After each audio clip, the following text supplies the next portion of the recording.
Hello everyone, welcome to my midfielders shortlist for the FPL 2025-2026 new season. I'm going to go through all the viable picks in the midfield position in FPL. We'll split them into three categories, and I'll go through all the key stats too. You can get free access to my spreadsheets that I make, which has all the data you really need in them. I'll put a link in the description. And for YouTube members and Patreons, if I get a chance, I'll post a more refined shortlist as well, of who I'm considering. But for today's video, I'm going to go through each price point, or price grouping, and go through all the viable picks you can choose from and give you my opinions on them all, okay? Feel free to, of course, pause and have a look at those. Okay, so we'll start off with the premiums. I'll get onto this at the end of the video as well, or in the sort of last section, but I'll explain why I think defensive contribution bonus for midfielders is kind of pointless, bar a very few exceptions. So for that reason, in the video, you're not going to see in these three sections the DEFCON numbers, but I will actually put them up for the most popular picks in the DEFCON areas, or DEFBON, whatever you want to call it, defensive bonus. And in the spreadsheets, you have full access to them there too. But they're just kind of irrelevant for most players, so I didn't want to take up space for stats that are much more relevant for midfielders. I kind of think they should have just had it as 10 points and you get bonus points, or 10 interceptions or whatever, you get into bonus points. Because now it's 12, it's not really predictable at all, so makes it kind of pointless and just random.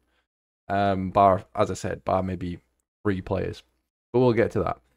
So first up is, of course, Mo Salah.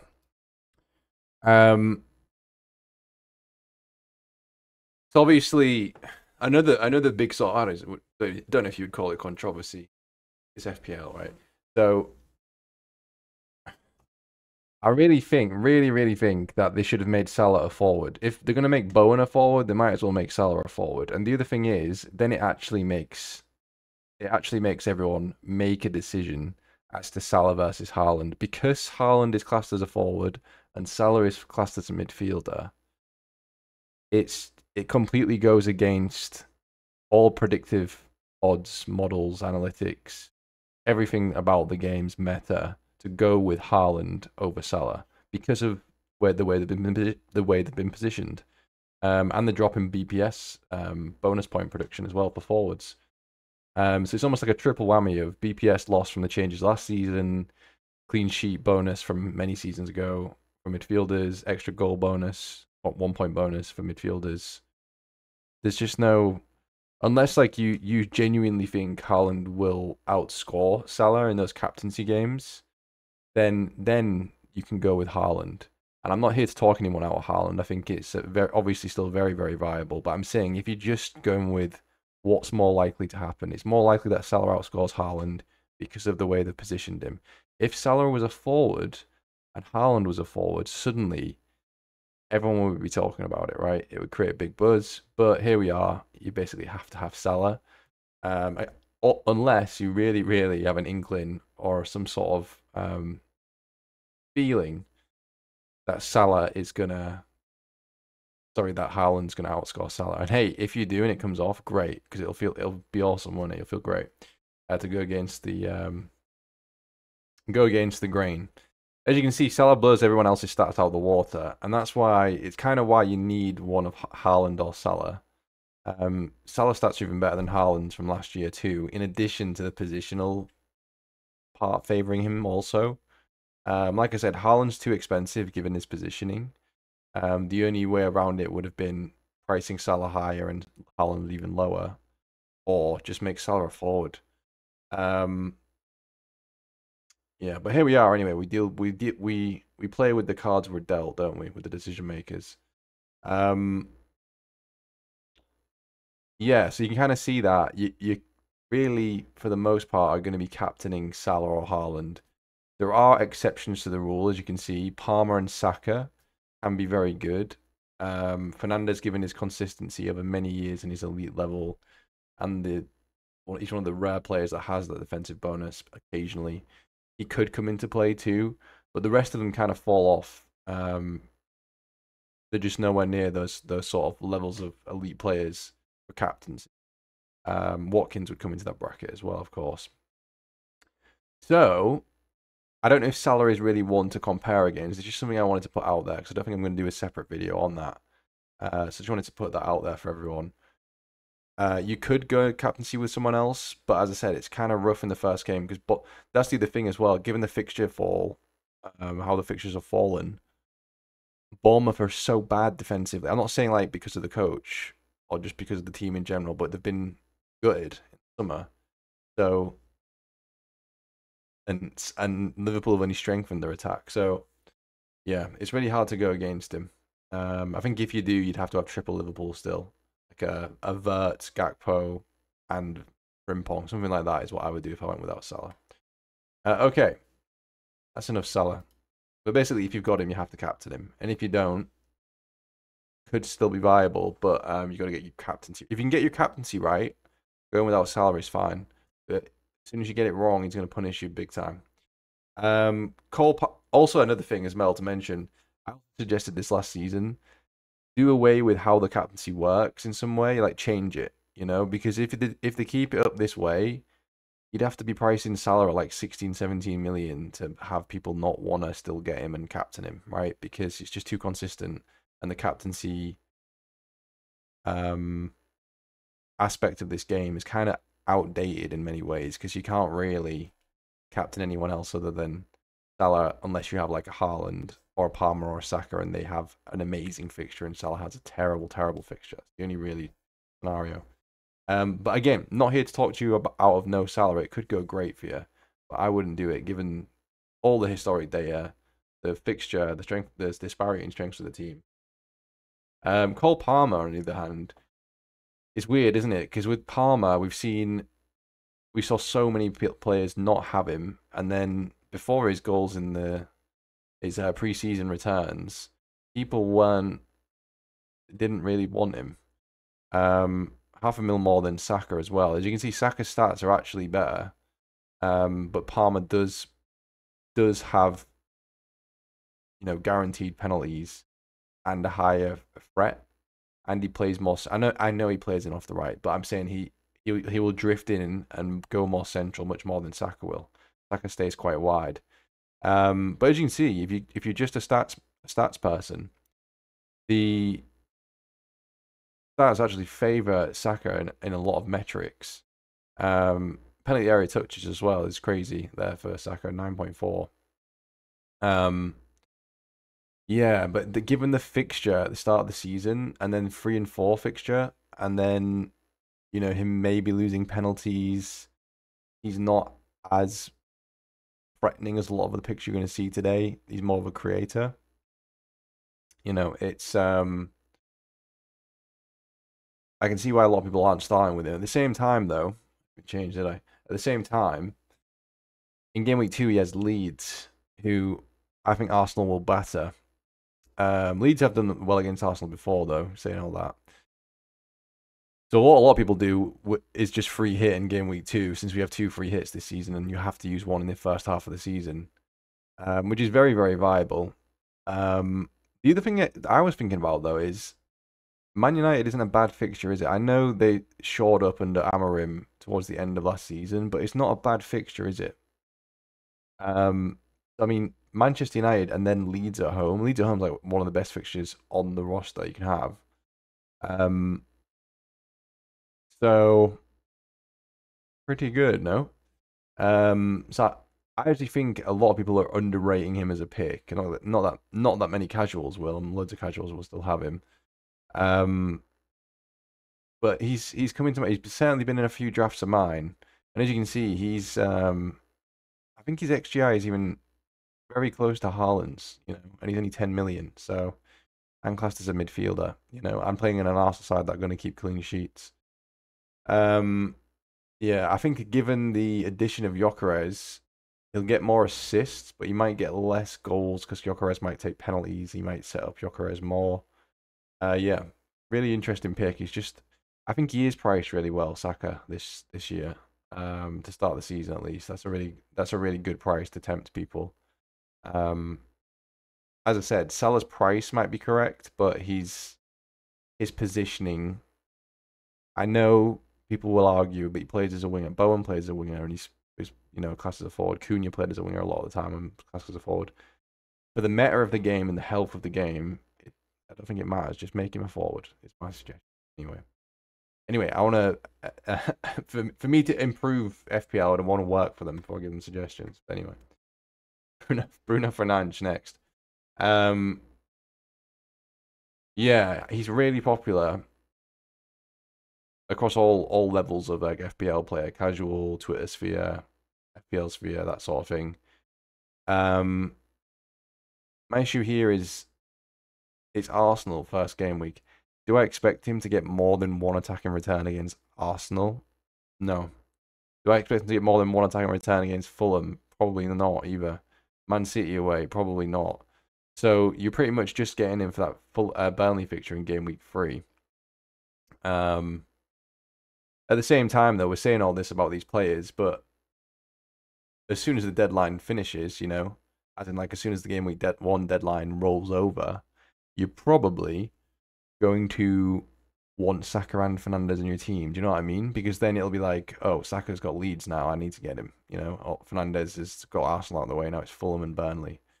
As you can see, the stats are a lot lower, but you don't have to be, a UEFA A ex-pro coach to see how good of a player Bruno Fernandes is. One of the best in the world.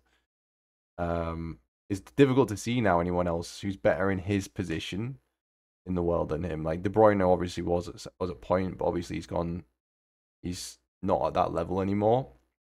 He's definitely still got it in him, but you know what I mean? It's like you know what you're gonna get from him. You know how consistent he is, how good he is. He's gonna be on all set pieces, and also he's playing in a side now where he's got 3 quality forwards.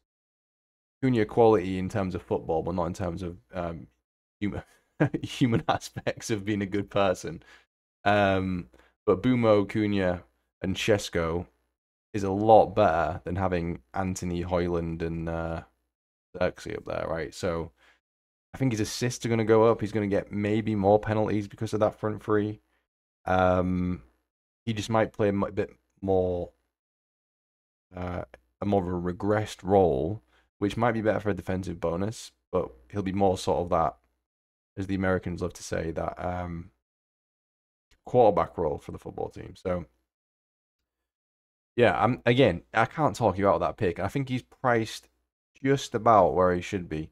I would have priced him at 8.5 to get more people interested, because then it's a straight Verts versus Fernandes shoot. But with Verts at 8.5, it seems kind of silly to go with Fernandes, like unless you're getting both of them. And that's why I think they should have priced Bruno Fernandes at 8.5. Do I think he'll be worth 9 at some point in the season in game week 3? Absolutely. But at this point, when we start the game, I don't know if he's necessarily worth that right now. Verts, on the other hand, might have been underpriced a little bit. I think they made Ekitike too expensive and Verts too cheap. Verts should have probably been 9. I suppose you could argue, to be fair, I go back on my word there. Fernandes and Verts should both be 9, and then Ekitike should have been 8. That's what I reckon would be better.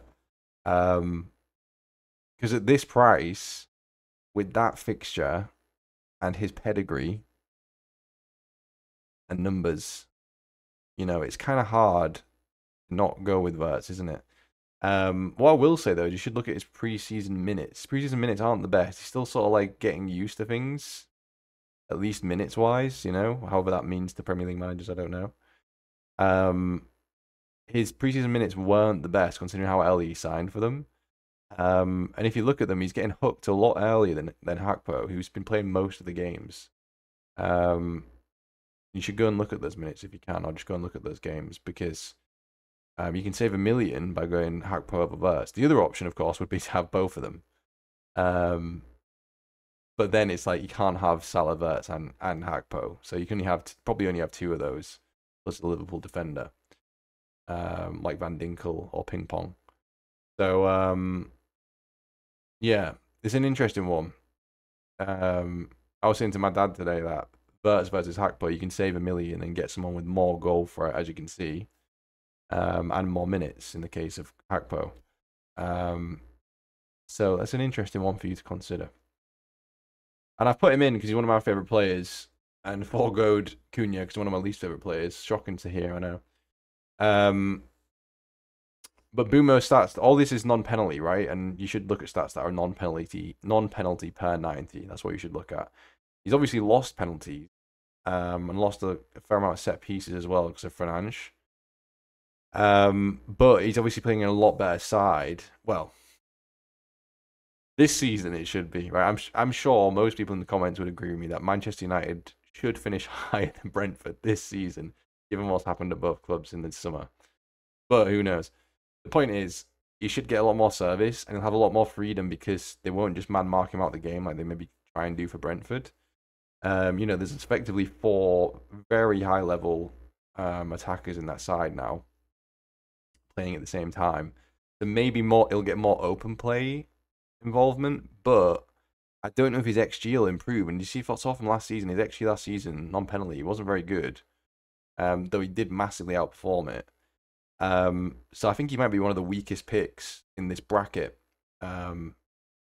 He's definitely one of the better players in this bracket. He's just one of the weakest picks. So, tough one, tough one. I wouldn't go with him. I just think maybe I don't think they could have priced him at 7.5, just in case he stayed at Brentford. But now he's 8 million at Manchester United. It's just not worth it anymore. He's too overpriced now. So we're gonna have to wait for some price drops and United's fixtures to turn. I'm sure price drops will happen in that first 2 for Bumo. And Buemo. Eberechi Eze. So I put him in because his stats are really nice to look at, and we just don't know where he's going or if he's staying. If he stays, he'll be a 90-minute man for Palace, and he'll still be a fantastic pick. We don't know whether he's on pens, much like with Saka versus Gyökeres, Eze versus Mateta. The Palace fixtures for the first 3 are rubbish, and that's why you don't see him talked about as much. If you like Eze and you just have an inkling and feeling about him, go for it because, again, you can just watch him on the pitch. He's an amazing player. He's brilliant to watch. He is the talisman of that team. He can sort of score from sort of any.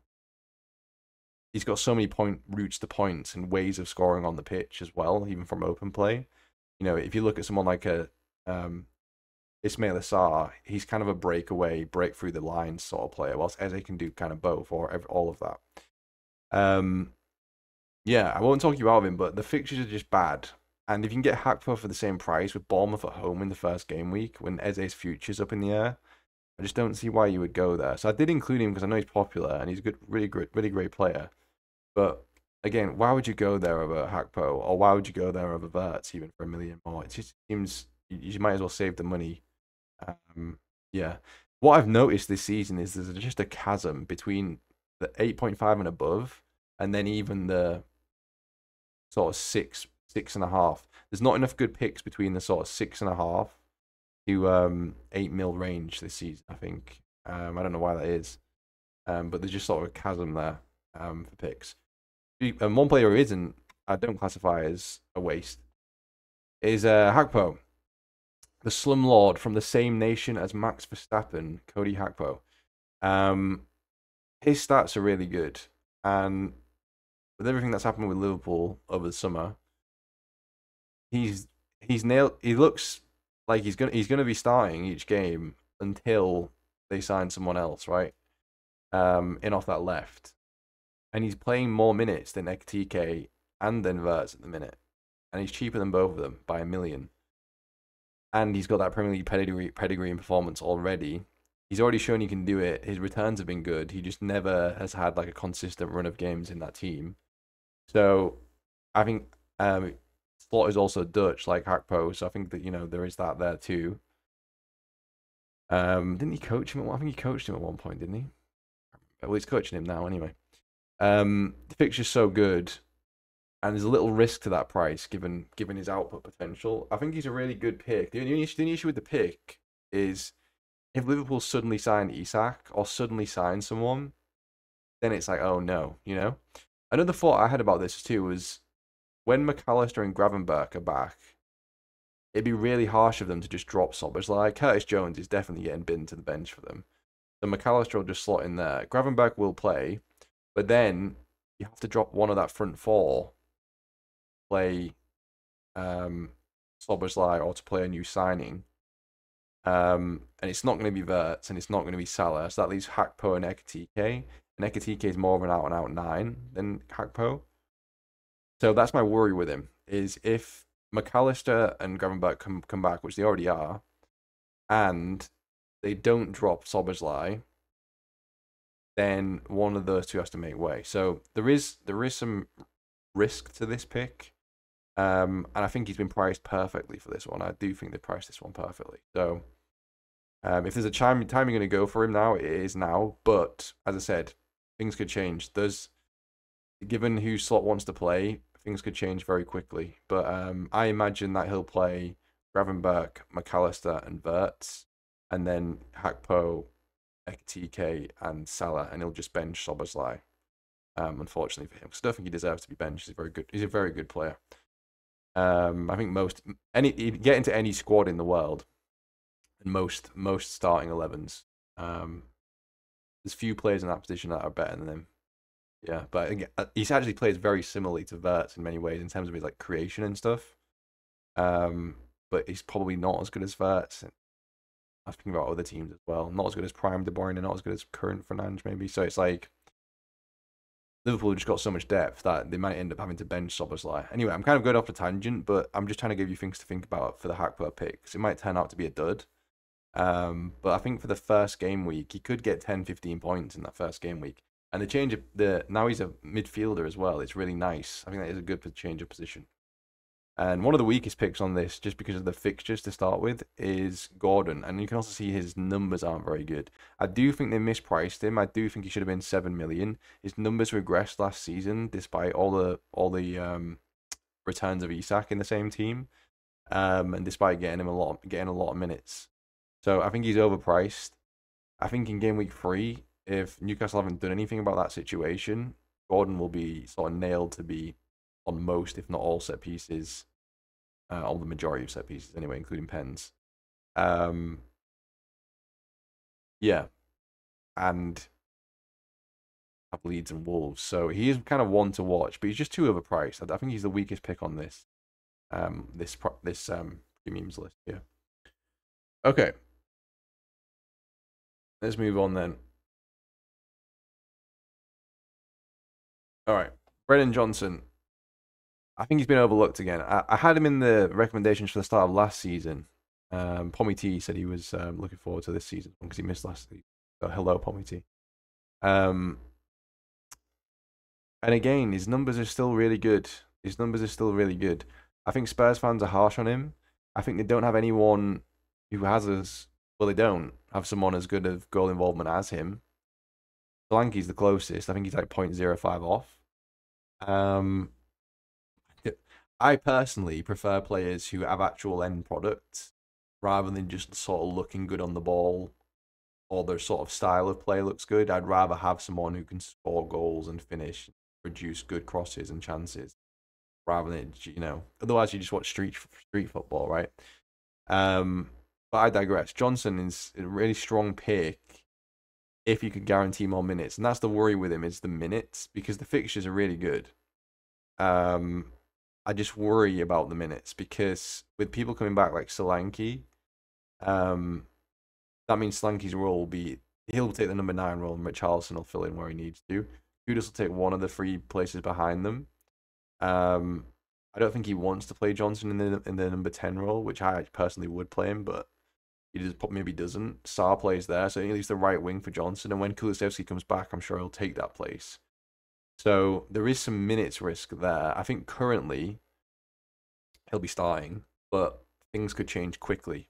And that's the worry with Johnson. And he did get rotated last season too. I didn't agree with Big Ange's rotation of him. I would like to see Brennan Johnson get 5-10 games of 80+ minutes and see then what people think of him. Not only in FPL, but I'm just saying as a general footballer. because he's shown he can do it. He just needs a good run. I do think he's the better pick than Kudus. The thing is, right, let's say if Johnson even gets half the minutes of Kudus, even then it would bring the XGI per 90 to the same as Kudus, right? So, and you'd imagine that Johnson's going to get a fair amount of minutes in the first, the first few games. And Kudus' minutes won't be that great for the first however many games as you start to adjust to that size still. And I've put those in my expected minutes. Yeah, so I'm tempted by him. It's just the price. The price sucks. I don't think they've mispriced him, by the way. I actually think they've priced him correctly. I'm saying like the price sucks because there's barely any other people you can go to. I suppose speaking of which, there is Semenyo you can escape to. And Neil Glover was mentioning, if Neil wants to come on and do chat on a video with me, he's welcome to, if he ever sees this. But Neil was mentioning about Semenyo, and I agree with him that this is Semenyo's chance now to sort of play for a big contract at a big club, because he's shown that he can sort of do it. But he is a pot shotter. He takes a lot of pot shots. So you kind of needs to be more clinical and have build on last season. The issue is the fixture, right? Again, much like Evan Nilsson in the last video, you can't really go with him unless you're benching him game week 1. But he is an option as you move forward. Enzo Fernandez, yeah. Do you know what's funny? When FPL first came out for the new season, I actually had him in my side for a while because I was thinking he probably would be good for defensive contribution. But then I saw the defensive contribution actual rules, and that did. How can I say this? How can I say this nicely? Maybe he could have done it a bit better for midfielders, and then realized that his defensive bonus, he's probably only get like one defensive bonus in like maybe once every 5 games or something, despite his sort of role as like a pit bull. Yeah, so I put him in because his numbers are interesting, but they include a lot of things, times of when he played in that number 10 role, and he's not going to play there this season. But he's nailed for starts. He will be involved a lot. I think he's an interesting differential. I think a lot of people won't go there. But he is very interesting. But then again, I was thinking about it much like when I spoke in the members video about Elliot Anderson. It's like, yeah, you could get Enzo Fernandez at 6.5, but you could get Cucurella at 6, and you could get Frimpong at 6. So why would you pick Fernandez, Because they've got their expected goal involvement, Frimpong's especially, and even players like Porro, is close to what Fernandez is, very close. And they need less points to get a defensive bonus, and they get more points for a goal and much more points for a clean sheet. So it's like, why would you bother? But he's there. He's viable. Mohamed Kudus. Okay, so I watched this player before he came to the Premier League, and I was excited for him to play in the Premier League. I knew sort of the talent on the ball he had, and that he had the numbers in the Dutch League too. He came to the Premier League, to West Ham, and he hasn't produced. I can't quite recall how much Spurs paid for Kudus, but it was a gamble because he didn't produce for West Ham in the Premier League. A 0.28 goal involvement per 90 return isn't good enough for a Premier League winger starting every game, okay? That is sort of a championship winger's returns in the Premier League. Not that he's a championship level player. But what I'm trying to say to you is, he's one of those players where if someone who maybe didn't know too much about football, didn't watch football much, watch Kudus, be like, oh, he looks like the best. He looks like the best player on the pitch. Doesn't matter if the end product isn't there in football, right? Whether it's assists, whether it's goals. That's what he needs to change. Is he the most nailed for starts in that front three behind Solanke? Yes. But is he also the weakest for goal involvement of that front 4? I also think yes. So I would rather pay the 0.5 and get Johnson, or the extra mil and gamble on Solanke starting. Actually, no, I wouldn't gamble on that. Take that back. He still didn't start in the Supercup, did he? But I'd rather have someone else than.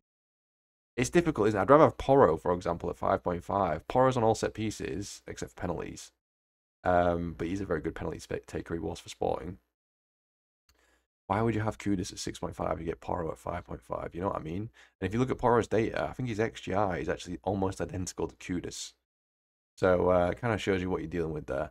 I understand the sort of noob picks when it comes to Kudus, like the casual players picking him. And he has been in my side before as well this season, but the numbers are bad. So you're kind of just gambling on the fixture, basically. I don't think the minutes are going to be that great. The numbers aren't that great. Underliers, expected, and actual returns.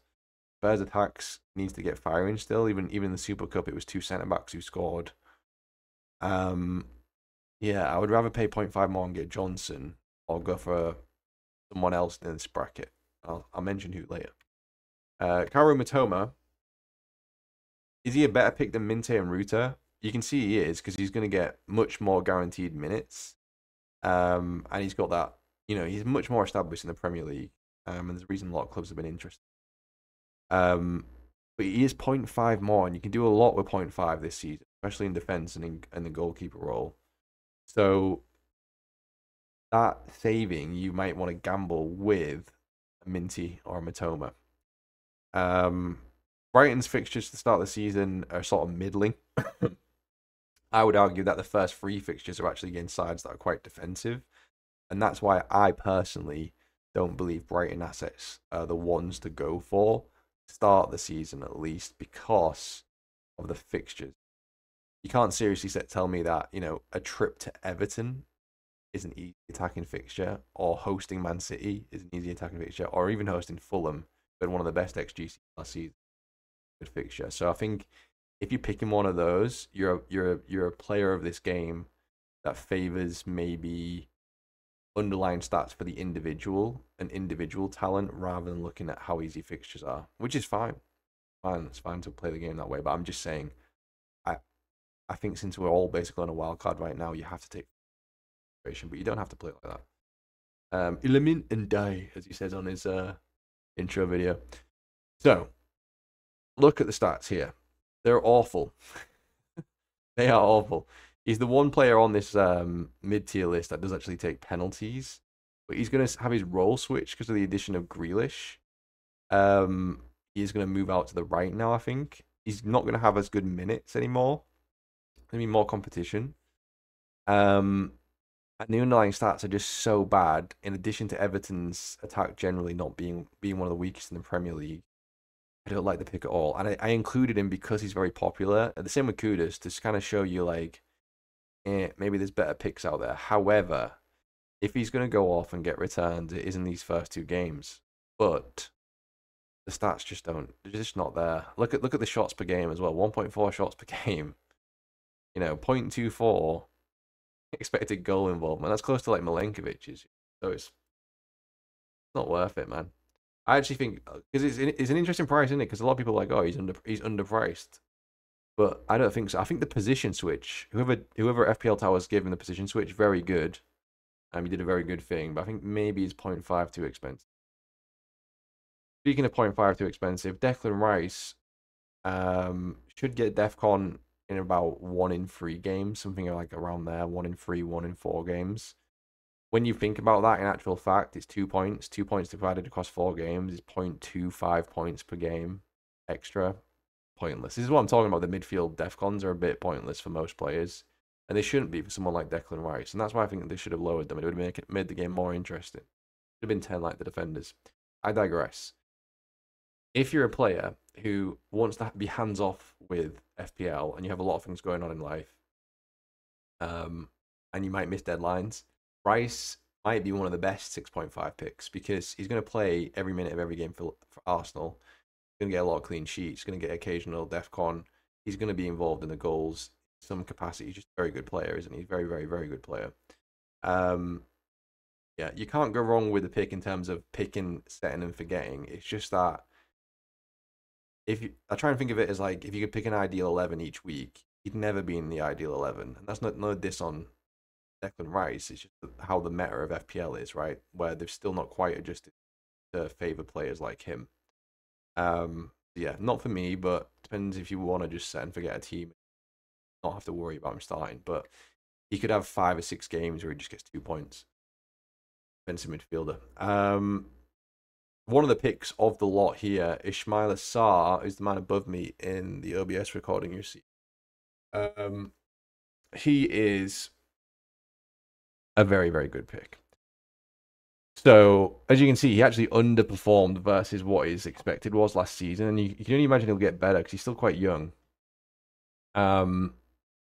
He's going to get 90 minutes every week too. A lot of the teams will sort of be worried about Mateta and Eza and will mark them out. It leaves Sarr to run free. That's what he did against Liverpool.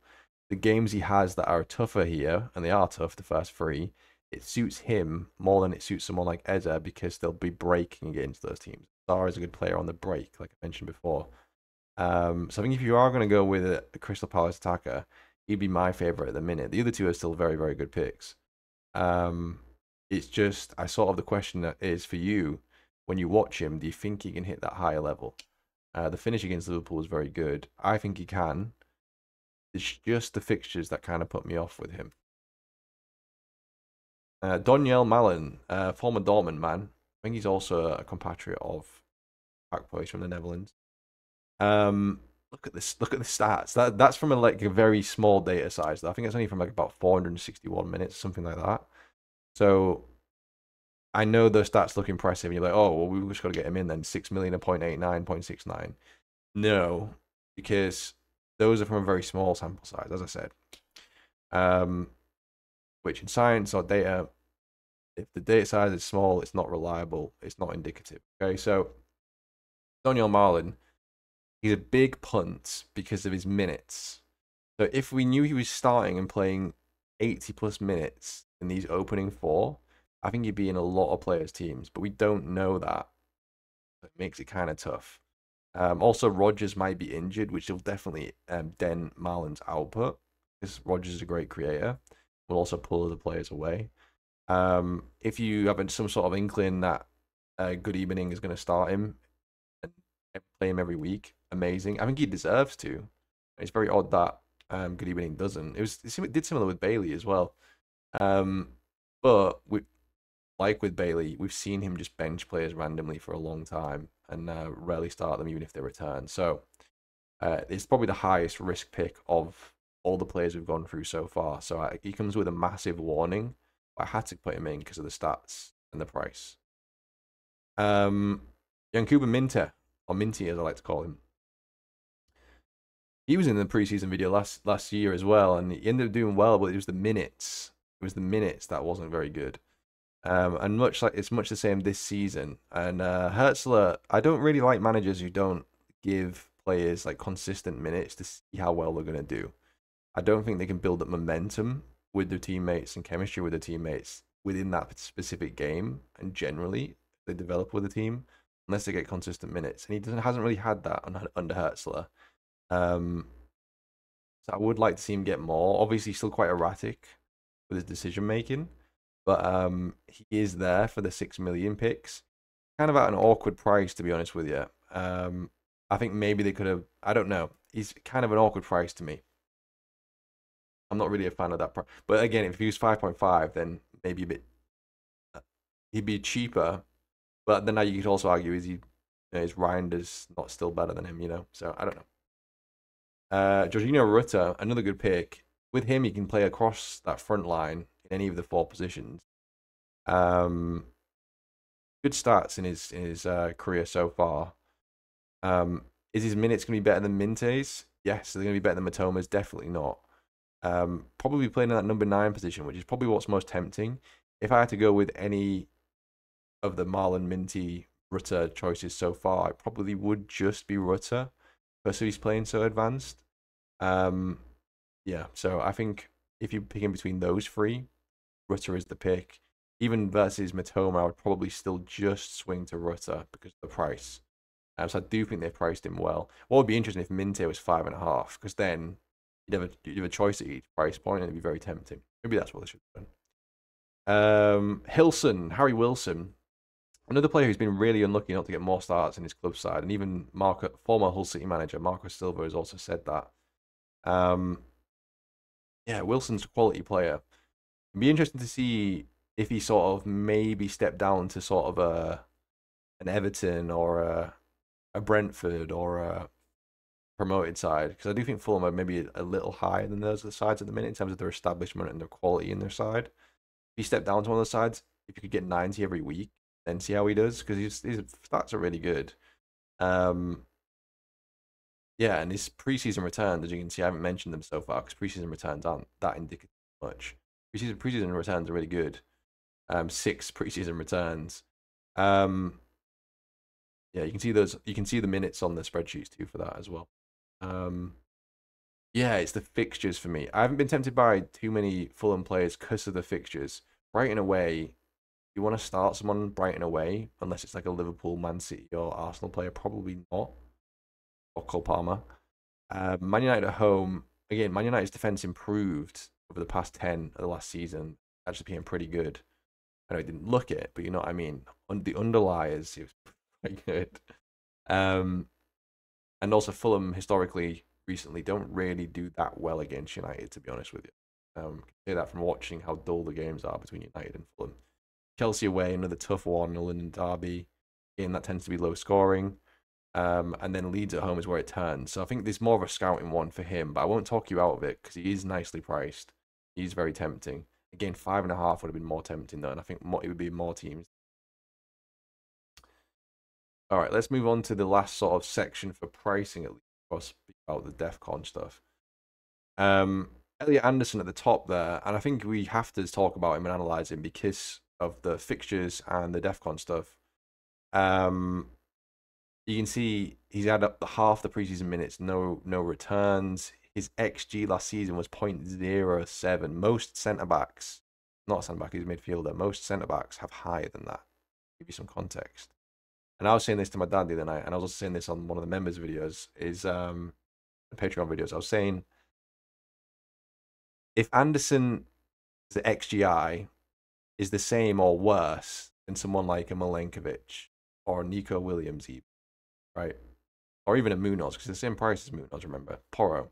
It's definitely worse than those two. They have significantly better than him. In fact, I think theirs is almost double. And they get more for a goal and much more for a clean sheet. And their floor for having to get bonus for defensive contributions for is lower. Why would you go for Elliot Anderson over any of those defensive picks? You just wouldn't. You just wouldn't. Well, I'm saying I don't understand the theory. The only argument I can think of is that the defenders will lose points for goals conceded, but whenever they keep a clean sheet, they get 4 times as many points, and they also get an extra point for a goal. So I also think they'll sweep up bonus points more too. So I don't like the pick. I'm going to be honest with you. I don't like the pick. I think if you're either a casual, I guess you're new to the game, I mean, or like you're a player who likes to be hands off, like with the Declan Rice situation, you can just put him in your team, and he'll cover you for like the entire first half of the season before you wildcard, and he'll always be there. But then you might as well just have like a Dewsbury Hall if you're going to do that, right? So that's my opinion on him. And whilst I don't need to want to talk you out of it, I just don't quite understand going for him over one of those Murillo or Milenkovic or Tarkovsky, Munoz or Porro. They're the same price, remember, with the same and usually better XGI, and they get the same. I've said it all already, but I just don't. I'd like to hear people's arguments in the comments as to why you would go for Anderson, because I'm interested in buying him still. I just don't see it personally. No one's been able to shed light on it for me. I've seen a lot of people talk about him. Arias, so I've been in and out of this pick in terms of like not putting him in my team, but just considering him. At first, I was like, nah, because I kind of knew about this player a little bit before, and I was like, I knew he didn't get that many returns. But then I was listening to one of the fellas on James's podcast on FPL, the Wolves fella. I forgot his name. I apologize. And he was saying, he's really tempted by him. He was good to watch, but the Wolves fella was good, by the way.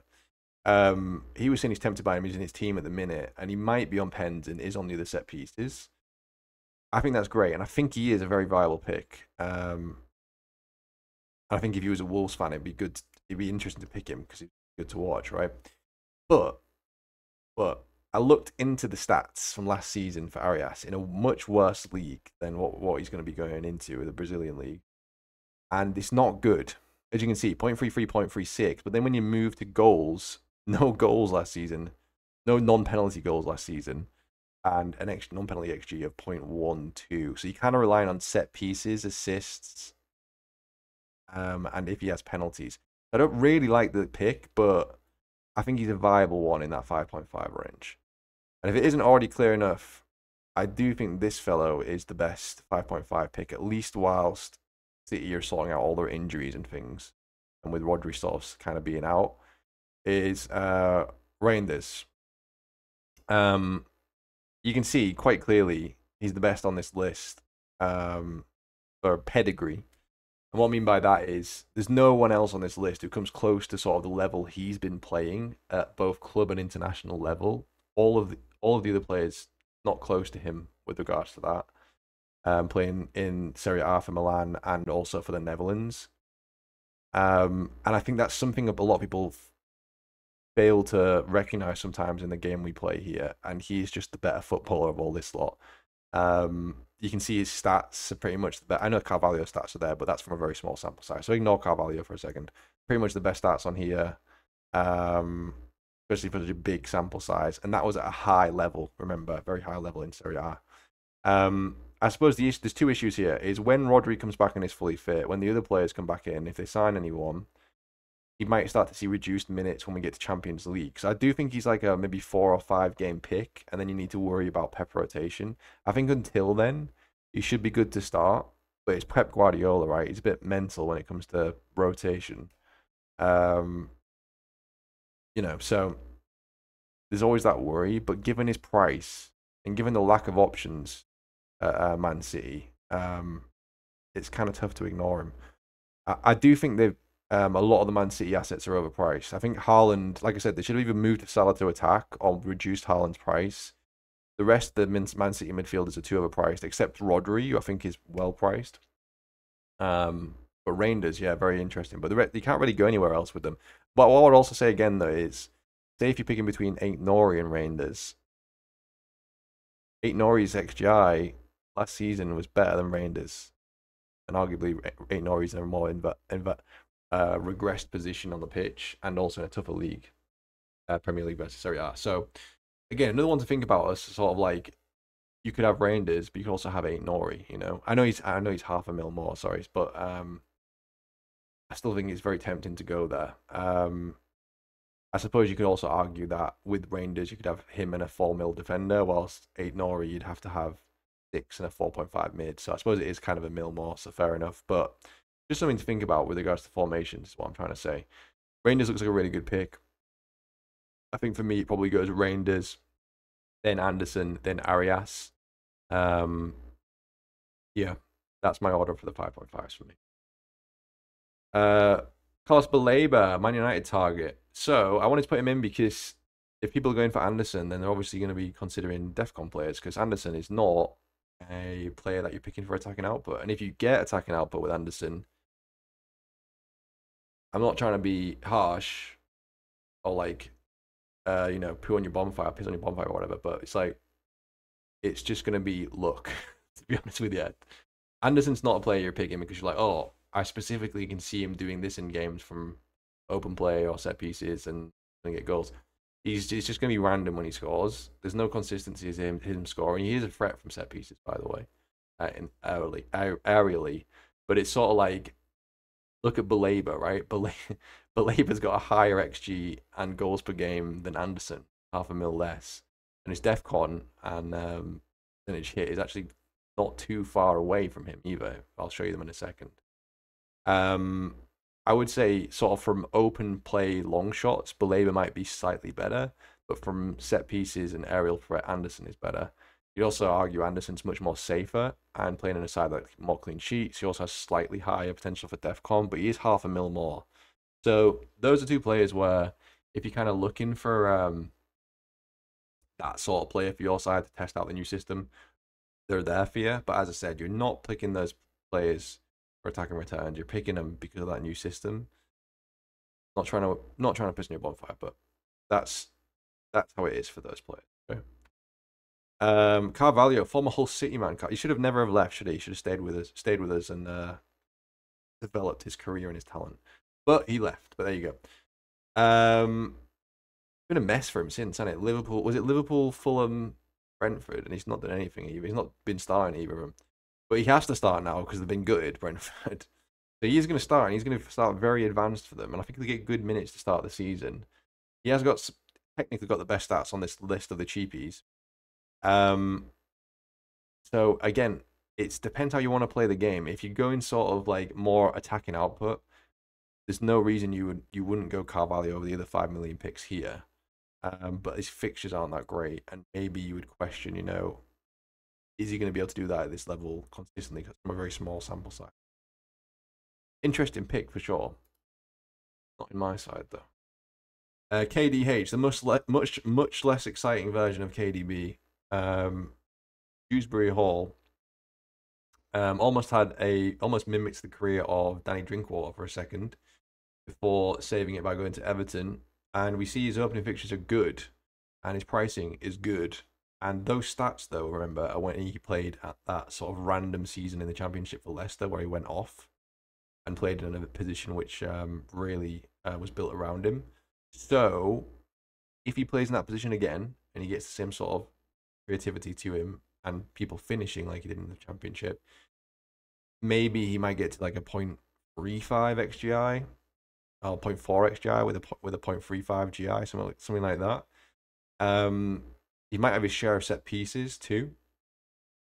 Will he? I think I heard that somewhere. Don't quote me on that one actually. It won't be on pens, but maybe be on some set pieces. I don't know. I actually don't know on that one. Someone tell me in the comments. My point is he's going to be kind of everywhere for them, and he eventually should be playing 90 minutes every week. He won't at the start because he's just signed, but he'll eventually be very important for them. I have no doubt. If they're going to tick, it'll be through him. But with him and Grealish in the side, then Ndai, the new signing, Gareth Barry, and then whoever they want to chuck in on the left, McNeil or who else do they have on the left?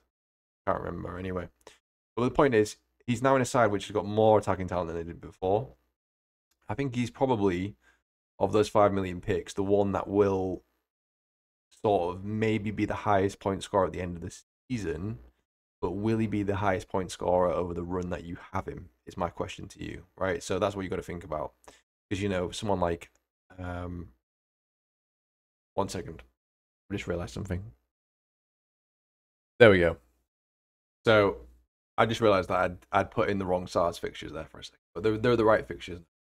So I think over the course of the season, yeah, he'll outscore the others, but you've got to remember you're not thinking about the course of the season. You've got 2 wild cards. You're thinking about the period that you have that player for. So, but it is a good period for him. I don't think he's going to set the world alight though, but maybe he like chips in with points from many different sources, sort of thing. But again, I always like to say, would Dewsbury Hall be in your ideal 11 if you could pick one every week? And also, if you could play, say, a Lacroix, plays for Palace and has like some of the best DEFCON in the game, would you play him over Dewsbury Hall? Probably. So these are things to think about before you jump to the 5 mil picks over a 4.5 rotter. Okay. Speaking of which, other 5 mil picks, Papa Sarr will be playing in the number 10 role for the first 2 or 3 games probably. And it's Burnley at home in the first one. So he is a very short-term pick, because once he stops playing in that 10 role, he'll be a dud pick in your team, because he isn't great for DEFCON as much as it might seem like he might be.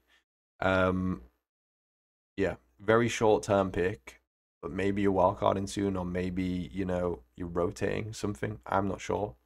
But his numbers in preseason have been decent. Those numbers you're seeing from last season are when he played in a very reverted role. So yeah, interesting one. Probably just about better. It's difficult, isn't it? I was going to say better than the Belieber and Carvalho pick, but I'm not sure. Maybe to start the season he will be, but then throughout the season the other 2 will come through. And then we get to the 4.5 rotters. So this is Josh King at the bottom. Josh King has started, I think 3 of the last 3 friendlies, or at least he did, in the number 10 role. Will they sign someone to play there? Possibly. Will Pereira take minutes there as well? Yes. But the point is, And these are from a very small sample size, by the way, stats. He's very, very young. He's very highly rated. It's not the Josh King from Norway, by the way. It's the Josh King. It's a new Josh King. I think he's the best 4.5 mid pick in the game. But I wouldn't ever want to play him. You'd be picking him because he's just rotting on your bench. But I do think he's the most exciting one and that has the highest potential to be that sort of actual player who will get returns from the 4.5 zone. A player who won't get returns, but who will probably play more than Josh King is Potsy for Freddie Potts for West Ham. So he should be playing most weeks, my knowledge. But again, I personally just go with King. The reason I put Potts here is because maybe someone just wants a 2-minute player. I mean, a 90-minute player for a 2-pointer just in case. But I'd rather still have King, to be honest, in that case. Quite a little more minutes risk. But I also kind of put him in because I do genuinely think that a 5-3-2 or even a 4-3-3 are both viable this season as well. So there's a chance people might want 4.5 or something. I wouldn't do 4.5s, but there you go. All right, let's move on to the last little bit I wanted to talk about. So this is DEFCON.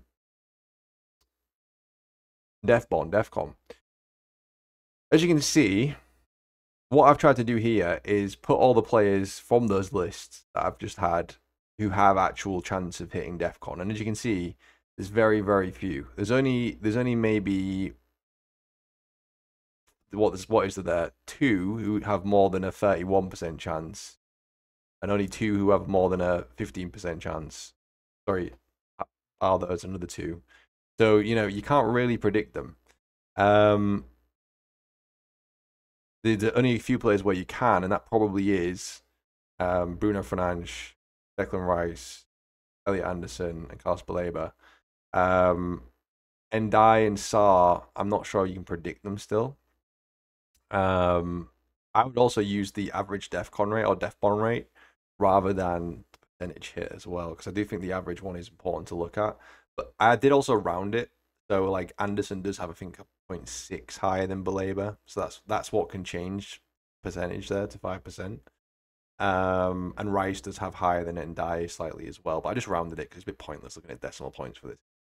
I also put the non-penalty XGI in there with it though, so you can sort of see that yes, some players are better at DEFCON, but they also massively regress when it comes to non-penalty XGI. For example, Baleba has really good DEFCON, in fact, the second best of the midfielders and forwards in the game, but he's also got almost no goal. He's got worse goal threat than a lot of defenders. So then it comes to the question: wouldn't you rather have a Lacroix who has much better goal threat and much better DEFCON rate and has a lower rate? I've said it all before. So that's my point with this. What I'm trying to get across. You can see with the other players who do sometimes occasionally hit it, it's very rare still. Even Enzo Fernandez, still rarely hitting it. Even with Bruno Fernandes, it's still only 11, an average of 11 per game, and you need 12 to hit it, don't you? So, yeah, it's really hard to predict other than a very small amount of players. So I think, personally, it's not something to take into consideration that much with regards to midfielders, unfortunately. Like I said, I think they could have implemented it with midfielders a little bit more effectively to make it more viable, but because it's 12 per game for midfielders and attackers, there are no attackers that regularly get it. And for midfielders, as you can see, there's only 2 that are viable picks at least that are going to get it, and those 2 have terrible XGI. Yeah, so play the game how you want. Maybe you do want these players. And there are very good picks still on this list. But I'm saying if you're picking Anderson or Baleba because you think they're getting attacking returns, that's just going to be random luck because they're just getting the DEFCON points, right? Also, you got to try and average it out per game too. So, for example, people saying Bruno Fernandes is going to get DEFCON points every game. He's not. It's going to be, if it's the same as last season, it's going to be once every 3 games, right? And if you split that across 3 games, 2 divided by 3 is like 0.666. So it's like if you're picking Fernandez over, say, a Verts, because you're going to get 0.666 points every game extra from defensive stuff, it's like, is that worth considering? I suppose, but when does it become not worth it? Do you know what I mean? Like Rice's is once every 4 games, as you can see. So then it's only half a point a game, you know, and dies in once every 5 games. So do you know what I mean? So it's like, um, yeah, yeah. So it's up to you. Play the game how you want, but I just don't think it's maybe implemented the best for midfield. I do think what's going to happen at the start of the season is any player could hit DEFCON crown, right? What's going to happen is any players who were particularly popular with it that do hit it in the first 2 games and that get a return will just everyone will just jump on them because they're like, oh, this is going to happen every week. It's not going to happen every week, right? So we'll see how that goes. Because if Anderson gets a bullet header in the first game and DEFCON and bonus, then it'll be like, oh no, you know, and that could happen. And that will happen throughout this. That will happen a couple of times this season, I reckon, for Anderson.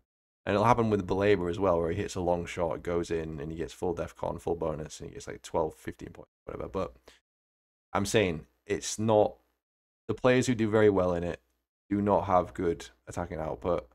And the rest of the players, as you can see, they don't hit it consistently enough to even consider that why they're hitting, you know, consider them as a DEFCON option outfield. All right. These numbers in depth are available on the spreadsheet as well if you want to have a look at those. And yeah, I think that's about it for me for this video. I traveled a 6 hour between this video and this video and the midfielders video, the forwards video. I traveled 6.5 hour round trip for my surgery consultations, and it was really good actually. Spent a lot of time with me talking about it and stuff, and she wants to do 2 operations.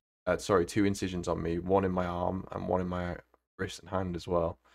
And said she could maybe even see me in September, which would be amazing. And I also spoke to her about seeing my other surgeon too, and she said, you know, yeah, obviously speak to the other surgeon too. And then I'm just gonna go with whoever gives me the best prognosis and whoever can see me sooner, basically. Which they're both great. Yeah, so we'll just go from there basically with the surgery. My surgery, like I said, probably won't be till September. But I'll be posting as much as I'm able to until then. And yeah, I'll try and get defenders out, but literally at the time of recording of this, we've only got like 36 hours to deadline, I think. something like that. So I'll try because it's like 5 a.m. here. It's almost 6 a.m. I've got to present at work. I've got to do a presentation for work in 4 hours. Like I'm presenting live sort of thing, 5 hours. And then I've got to go for more testing, EMG testing after that, about an hour or 2. Yeah, so it's going to be a busy day for me. So I'll see if I can get the defenders one out. If I can't, I can't, right? But even if I'm just able to do the spreadsheet or whatever or something, I will post it somewhere. So just make sure you follow on socials and have notifications on. As usual, thank you so much for supporting me. I really appreciate it. I know a couple of you joined joined as a Patreon member and joined as a YouTube member. I also got someone who chucked me 20 bucks on Kofi early as well, before I'd even posted any videos this season. I really appreciate it.